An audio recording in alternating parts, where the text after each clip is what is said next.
ஒரு பெத்த தாயால் எப்படிங்க இப்படி ஒரு காரியத்தை செய்ய முடிஞ்சது? நினைச்சு பார்த்தாலே நெஞ்சம் பதறுது. கேரளாவில் நடந்த ஒரு கொடூரமான சம்பவம் மொத்த நாட்டையுமே ஒலுக்கி போட்டிருக்கு.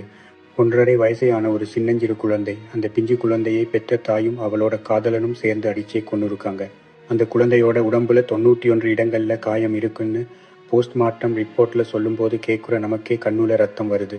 இன்னும் பேசக்கூட தெரியாத, தப்புன்னா என்னன்னே தெரியாத ஒரு பாலகன் அப்படி என்னங்க தப்பு செஞ்சான்? காதலுக்காக பெத்த பிள்ளையையே பலி கொடுத்த அந்த கொடூரமான மனநிலை எப்படி உருவாச்சு? இந்த உலகத்துல இருக்கிற எல்லா உறவுகளையும் விட பெருசு தாய் அன்புன்னு சொல்லுவாங்க.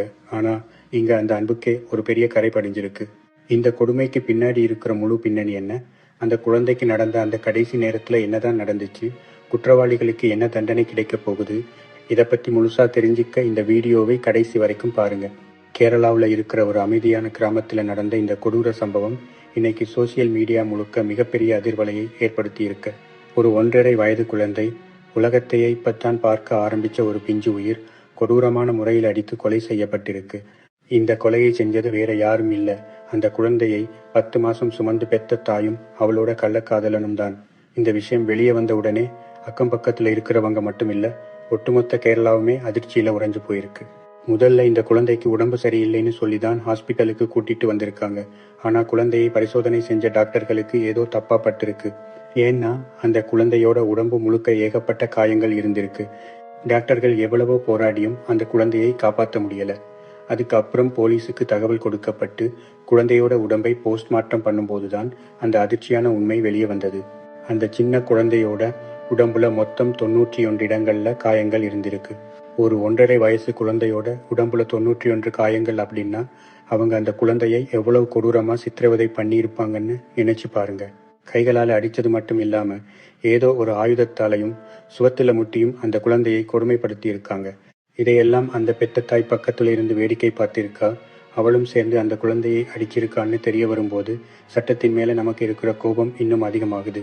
விசாரணையில தெரிய வந்த விஷயம் என்னன்னா, அந்த பெண்ணுக்கு ஏற்கனவே கல்யாணமாகி இந்த குழந்தை பிறந்திருக்கு. ஆனா கணவன் கூட ஏற்பட்ட கருத்து வேறுபாடு காரணமா அவங்க தனியா வாழ்ந்து வந்திருக்காங்க. அந்த சமயத்துல தான் வேறொரு இளைஞன் கூட பழக்கம் ஏற்பட்டு அது காதலா மாறி இருக்கு. அவங்க 2 பேரும் சேர்ந்து வாழணும்னு முடிவு பண்ணப்போ இந்த 1.5 வயது குழந்தை அவங்களோட சந்தோஷத்துக்கு தடையா இருக்குன்னு நினைச்சிருக்காங்க. ஒரு சின்ன குழந்தை எப்படி அவங்க காதலுக்கு தடையா இருக்க முடியும்? ஆனா அந்த கொடூரமான மனசுக்கு அந்த குழந்தை ஒரு சுமையா தெரிஞ்சிருக்கு. குழந்தை அழுதுகிட்டே இருக்க, தங்களோட தனிமைக்கு தொந்தரவா இருக்குன்னு சொல்லி அந்த காதலன் குழந்தையை கொடூரமா அடிக்க ஆரம்பிச்சிருக்கான். அதை தடுக்க வேண்டிய தாய் அவனோட காதலுக்கு இணங்கி தானும் சேர்ந்து அந்த குழந்தையை சித்திரவதை பண்ணி இருக்கா. ஒரு கட்டத்துல அடி தாங்க முடியாம அந்த குழந்தை மயங்கி விழுந்திருக்கு. அதுக்கப்புறம் பயந்து போய் ஹாஸ்பிட்டலுக்கு கூட்டிட்டு போயிருக்காங்க. ஆனா அங்க போறதுக்குள்ளேயே அந்த பிஞ்சு உயிர் பிரிஞ்சிடுச்சு. இப்போ போலீஸ் அந்த பெண்ணையும் அவளோட காதலனையும் கைது பண்ணி ஜெயில வச்சிருக்காங்க. அவங்க மேல கொலை வழக்கு பதிவு செய்யப்பட்டிருக்கு. இந்த சமூகத்துல மனித நேயம் எந்த அளவுக்கு குறைஞ்சு போயிருக்கு.